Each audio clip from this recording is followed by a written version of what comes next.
He that keepeth Israel shall neither sleep nor slumber. One of the nature of God Almighty is that he does not slumber, he does not sleep. Man can promise you, and man can sleep off an everlasting sleep. When we talk about everlasting sleep, we talk about death that comes to human body. God does not die. God, nature does not die. The Bible calls him a spirit. In the book of St. John 4, it said, God is a spirit, and they who must worship him in spirit and in truth. Hallelujah. So one of the nature of God is that he is a spirit, he does not die. That is why when he tells you he's coming, he will definitely come. He said in Habakkuk 2:3, the vision is for an appointed time. And he said, wait for it, because it will come, it will not tarry. Hallelujah. Amen. That's the reason why you need to put your confidence in him. Because he is not a man that he should lie. Man can promise you and man can lie, because man has no power of its own. All our politicians now, with all the money they are stealing, one day they will die and leave those money. But God never died. That is why it will be wrong for you to put your confidence on politicians in Nigeria. Because why? They are all thieves and pen robbers. Only few of them are not thieves. All of them are thieves. They are there to enrich themselves and their pockets. They are not there to serve the land and to serve the people. And this is why you see certain ethnic groups are now calling for agitation. Ethnic groups, some of them want separation. Because of why? Because of the robbers that we have in the Senate House, the armed robbers that we have in the parliament, the armed robber that we have in the country. That is why many people are calling for separation. They are not ashamed. Hallelujah. They are not ashamed of what they are doing. And they have no fear of God. And this is why they will not know peace in the name of Jesus Christ. This is why all their evil doing against the country, against the women and men and children, this is why those evil that they are doing will backfire upon them in Jesus' name. Hallelujah. Don't put your confidence on them. Put your confidence in God. The Bible tells us in that same Psalm 121, verse 1, we shall lift up our eyes. I will lift up my eyes unto the hill. Where cometh my help? My help cometh from God who made the heaven and the earth. My help will never come from politicians in Nigeria. Nigerian, God will arise and repair Nigeria. Nigeria will never be wasted. God will arise and intervene in Nigeria. God will arise and stop the bloodshed in Nigeria. God will arise and help the people who are helpless in Nigeria. Those who are being murdered every day in all various states of the country. God will arise and fight for them. God will arise and fight for them. And God will bring an end to every bloodshed in Jesus' name. Amen. Every lover of good things, don't stop praying for the people who are suffering in Nigeria. Pray for them, for God wants you to pray for them. If there is a man to pray, there is a God to answer. In the book of Luke 18:1, the Bible says men ought always to pray and not to faint. So I encourage you, lovers of good things, if you are not lovers of evil, if you love good things, begin to pray against all our politicians who are stealing money meant to develop the country. Pray against them. It is said in the Bible. You can do that. It is not a sin. The Bible said, woe to the wicked. Say it to the righteous, it shall be well with the righteous. And it says, say it to the wicked, it shall be damned to the wicked. Woe to the wicked. So, whatever you see me do, I'm doing it in accordance with the word of the living God. Since they have said they are making law to cage the people in Nigeria so that they cannot come out and demonstrate for their rights. You can imagine what they are doing. Making laws that will favor them. Making laws that will be against the people of Nigeria. Using the same police that are supposed to police the people, using them for their own selfish interest and wicked interest. That is why God will fight for the people. God is going to fight for them, and they shall hold their peace in Jesus' name. Amen. Hallelujah. Amen. Be confident in God. Hallelujah. Now we want to see the life of a man whom most of the time we make reference to in the Bible, in New Testament. Many times you hear people pray this prayer and make this statement: from the days of John the Baptist till now, the kingdom of heaven suffer violence, and only the violent men take it by force. Now, let us learn from John the Baptist. What is it that happened on that day of John the Baptist? What is it that happened on the day of John the Baptist? Let's see the book of Matthew. Matthew chapter number 14, verse 11. Matthew 14, 11. Most of the time we make reference to it. From the days of John the Baptist till now, the kingdom of heaven suffered violence. Only the violent men take it by force. Matthew 11 verse 12 says, and from the days of John the Baptist until now, the kingdom of heaven suffered violence, and only the violent men take it by force. Now let's see chapter 14 of that same Matthew. Chapter 14 said something. Matthew chapter number 14, verse 11. And his head was brought in a changer and given to the dance, and she brought it to her mother. What happened on the days of John the Baptist? If you read vividly from the book of Matthew 14, verse 1 to 11, you will notice that John the Baptist was always speaking against Herodias and Herod, because Herod took Herodias, the wife of Philip, and made Herodias his wife. And this thing despised John the Baptist as a man of God. And John the Baptist spoke against it. And because of that, Herod took him and put him in prison, because he spoke against him. Is it not what is going on in our country today? Where people cannot speak the truth. There is no freedom of speech anymore.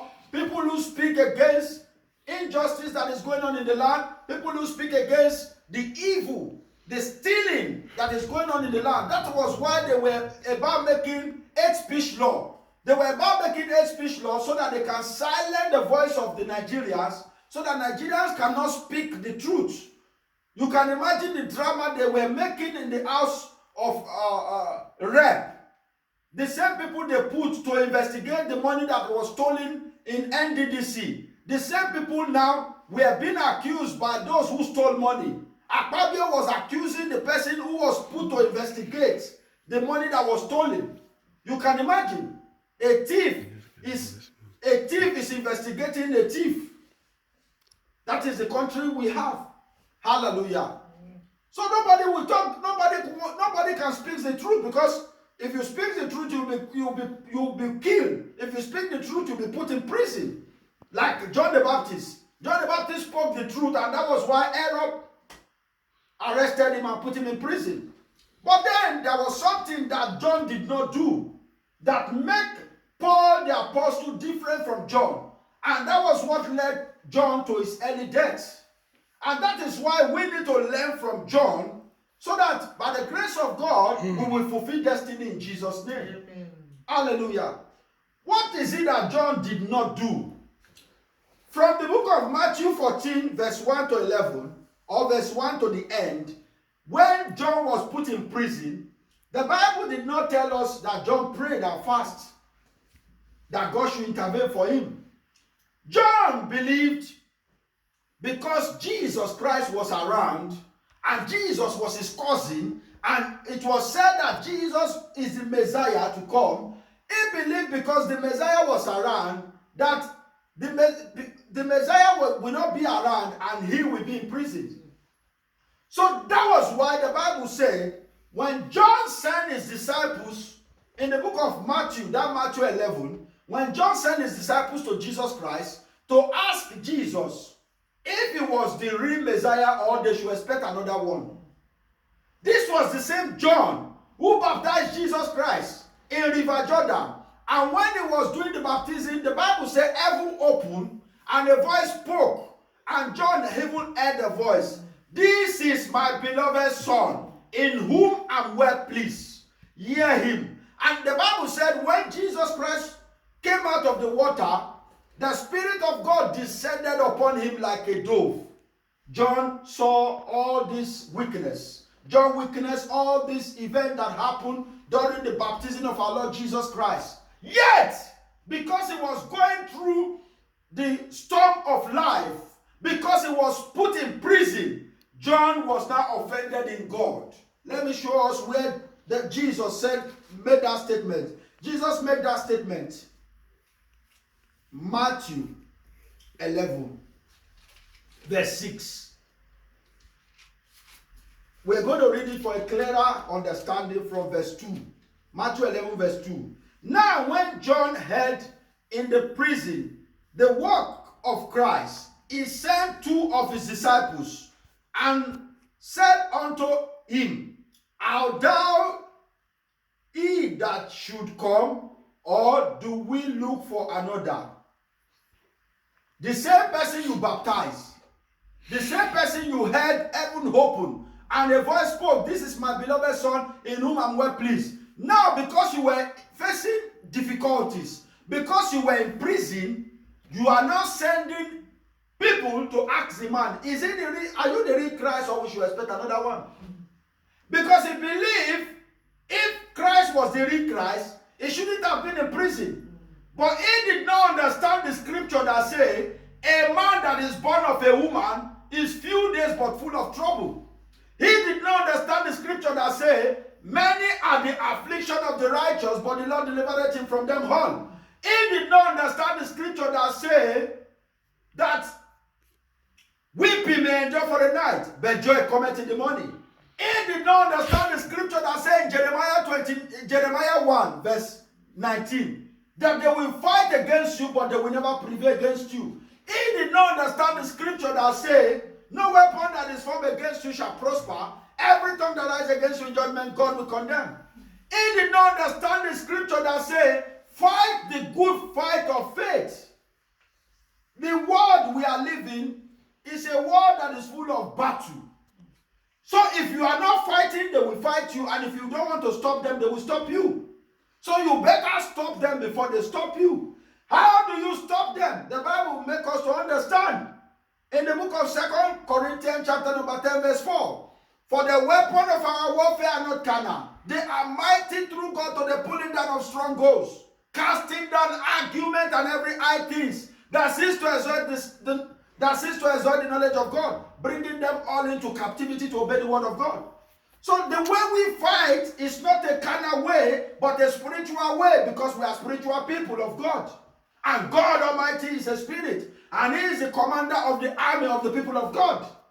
So when you fight, you will definitely have victory, because God has promised you victory, and He is not a man that He should lie. Hallelujah. And that was what John did not do. Instead, the Bible said in verse 6, let's see verse 6 of Matthew 11. Blessed and blessed is he whosoever shall not be offended in me. Jesus said, blessed is that woman. Blessed are you that is hearing the sound of my voice now. No matter what you are going through, you will not be offended in God. You will not be angry with God. That why should you be going through that? The Bible calls you a blessed woman. The Bible calls you a blessed man. You that will not be offended in God. You that will continue to pray no matter what you are going through. You that will continue to sing songs of praise to God Almighty. I know my Redeemer liveth. I know my Redeemer liveth. I know my Redeemer liveth. He liveth forevermore. Shadrach, Meshach, and Abednego, they were put in the lake of fire because they decided to honor God.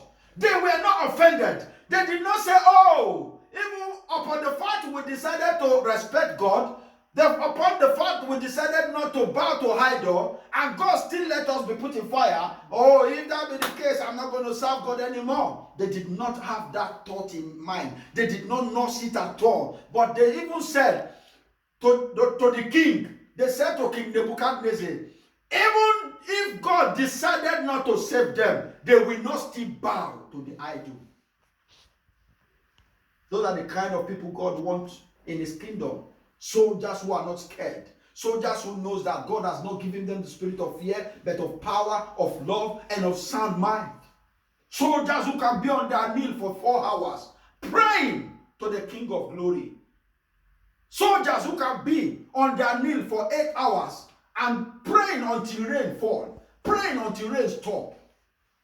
That is why by the power of the living God I pray that all our armed robbers in Nigeria, in the House of Rep, in the House of Senate, who are stealing our money, those who are supposed to be minister, either one minister of work or minister of NDDC, who are stealing money meant to develop the country, I issue decree that your rain will never fall again in Jesus' name until you repent.